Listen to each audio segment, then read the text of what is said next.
Welcome to our introductory video series about creating your own webinars. In this video, we'll look at what to present in your webinar and how to repurpose the content.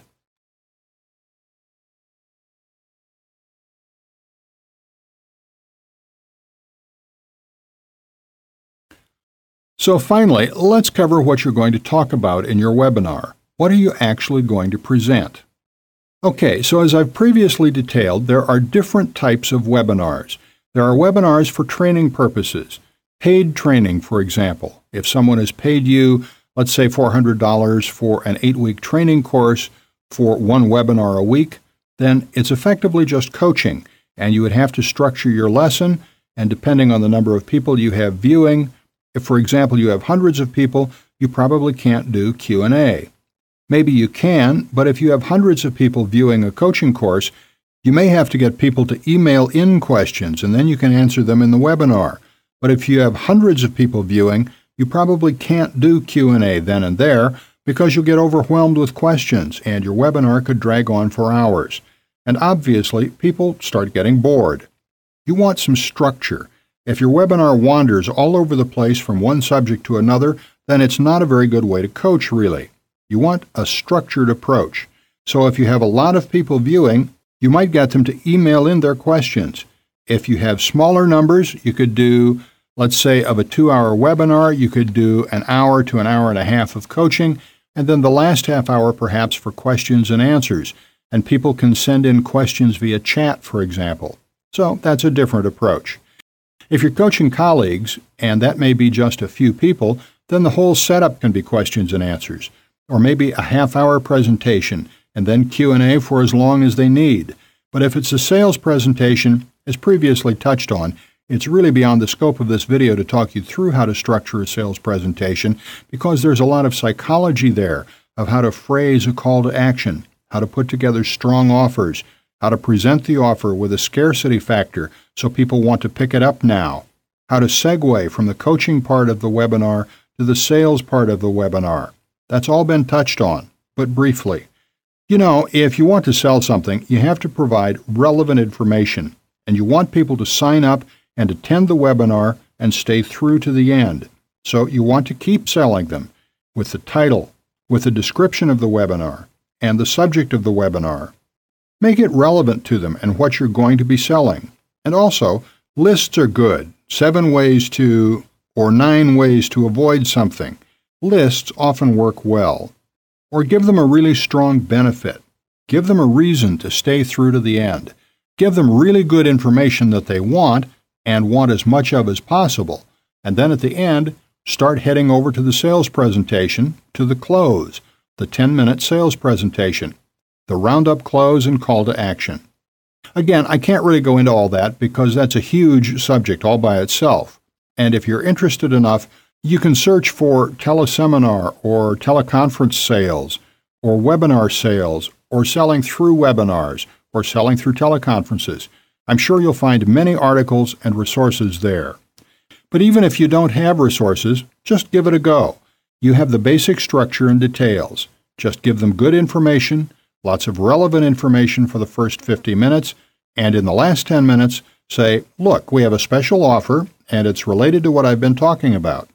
For example, I've been talking about tips and tricks with Microsoft Word, and I have a special 8-week training course that's starting on Monday. And for the first 50 people who sign up, there's a special discount or special bonuses. Here's what's going to be covered in the 8 weeks, and here's what some people have said who've taken it previously. And then you can talk through some testimonials. For example, the testimonial could be, this is the best course I've ever taken in my life on Microsoft Word, or something like that. Genuine testimonials from people who loved the course previously. And then you're really leading into the product or the course, and you may want to make it genuinely scarce. So you make a special offer for the first 50 people, or the people who sign up in the next 24 hours. But make it a genuine offer. Don't run it endlessly, because then you lose credibility that way. And then add credibility for the course with testimonials if possible. Or with your track record if you have a great track record in the subject matter. If it's a difficult sale, maybe you want to do a trial. If it's an 8-week course, perhaps it's just $20 for the first 2 weeks. and then after that they get billed the full $400, or $380, the difference, if they like what they're seeing. But if you have a lot of credibility, perhaps you can just go for the full $400 immediately, or maybe do a payment plan of $100 every 2 weeks, or $50 a week, or whatever you wish. But this is a whole huge different subject. So really, just try it. The best way to learn is just to dive into it, and with small numbers you can't go too wrong. Especially if you try it out on your friends and colleagues. Then you'll iron out a lot of the issues early on. So then at the end of the webinar, you have a call to action, you send them to a special offer page, and they sign up. And then you give them the product or take them through the course or whatever you're offering them. Okay, so what are we actually going to show them on the screen during the webinar? And also, are you going to have accompanying documents? I do recommend having accompanying documents. There are pros and cons. As I mentioned, if someone can't be in front of a computer, they can still take part by just phoning in if they have the accompanying document and they've printed it out. The accompanying document may be slides that follow along with your presentation, or it may just be bullet points of the most relevant points. And what you want to do is sign up for lots of different webinars in lots of different markets and lots of different teleconferences in lots of different markets, and just get a feel for what people are doing. That will give you ideas for your own, whether you want handouts with PDFs, for example. And how do they present it? Do they present it effectively as a PowerPoint presentation, or do they actually show you things on their computer? For example, if I were doing free training and a sales webinar on Microsoft Word, would I open up Word? Well, I probably would, wouldn't I? So I'd open up Microsoft Word and I'd show then and there the demonstration, the coaching part of the course, the webinar. Obviously, when you're sharing your screen, you have to be careful that confidential information and private stuff is well tucked away or on an entirely different computer. If it's your work computer, be careful with sensitive documents or private business documents and tuck them away. For example, I often do presentations, so I've disabled it, but often in Word, just as an example, there's a recently opened documents list at the bottom of the File menu, and people may see things there that you may not want them to see. So it's good to do a dry run and make sure that nothing's displayed that you don't want displayed. That's important. And if you do need to go to an area of your computer that needs to be private, as I previously explained, just press the pause button, and people can then hear you, but the screen freezes until you unpause it.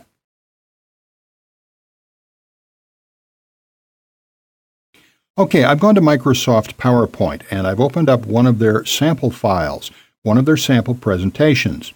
And if you wish, if it's a suitable format for your presentation, then you can use PowerPoint. You can just create a slideshow effectively. And here there are lots of slides. There's an overview slide, and that covers overview, brainstorming objectives, rules, and so on.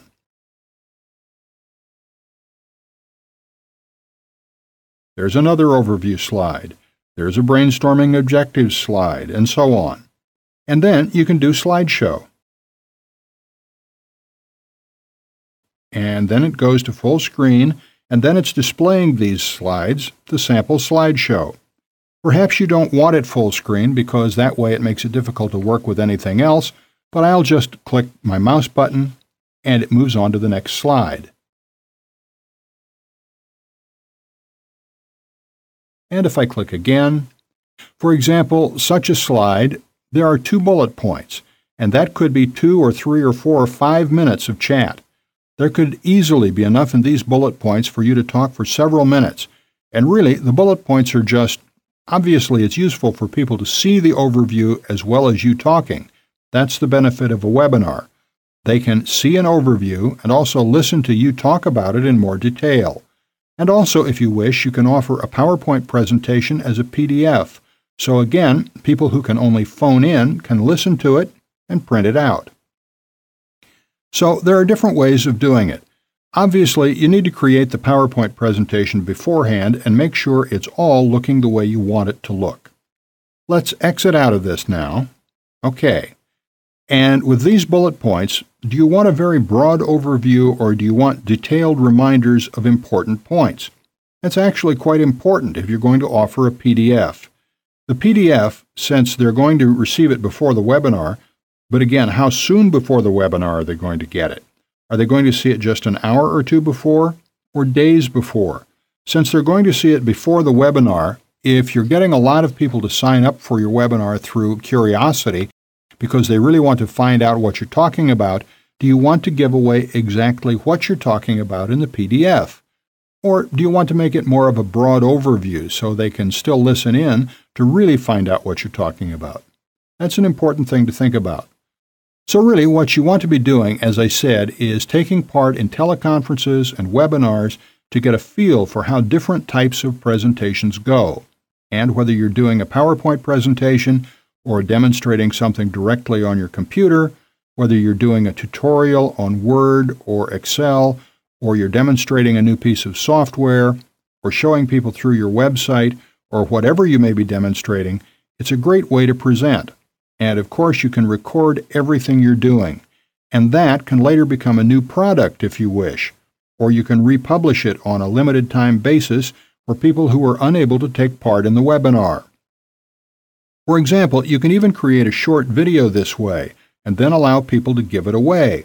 And it becomes free advertising for you. If the content's good, they'll be happy to give it away. And then it becomes free advertising for your website that way. It can become a viral video. So not only can you sell this way and create an instant product if the content is good, and not only can you use a webinar for coaching and make money directly from the coaching, but also create the videos and then resell them again and again. So it's a very quick way, as well as all the benefits that we've already detailed, that it's a good way to sell and present content. It's also a very quick way to create new products, new content for products, that you can use for potentially months and years to come in a number of formats, on DVD or CD, or even just as a streaming video on your website. But remember, always do practice runs of your webinars, especially at the start. You can do practice runs by yourself or also with friends and colleagues, so you really get the whole presentation down smoothly. You can start with small numbers of viewers if you want, if you aren't initially comfortable presenting to large numbers, and then just take it from there.